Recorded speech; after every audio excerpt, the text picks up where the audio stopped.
Assalamualaikum dan salam sejahtera. Nama saya Rizal Ahmad, founder Ilham Trader Network. So apabila anda tengok breakout tengok market breakout, itu adalah bukannya disebabkan trend itu adalah disebabkan oleh big trader. Okey, kenapa big trader? Selalu saya sebut big trader. Kalau breakout takkan big trader juga? Ya, big trader big trader yang buat breakout tu.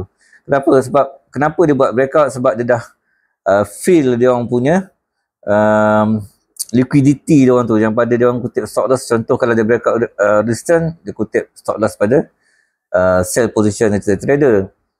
Okey, ataupun buy position pada retail trader, dia akan kutip stop loss. Okey, kalau break support, dia akan kutip pada position retail trader di atas tu. Itu adalah dia bukan sebabkan oleh trend. Pergerakan itu adalah disebabkan oleh big trader yang dah fulfill dia orang punya liquidity yang cukup untuk dia orang menggerakkan market.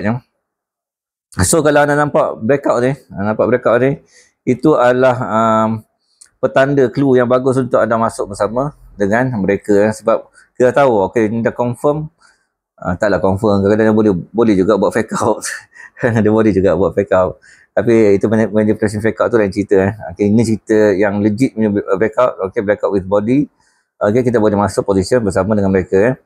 Okey, itu adalah signal yang boleh kita masuk position. So kalau anda dapat mengkaji dia punya manipulation di bawah tu, so anda tahu lah itu dah tempat big trader masuk, dan big trader akan terus kenaikan ataupun teruskan turunan yang agak besar. Okey, itu saja. Assalamualaikum dan salam sejahtera.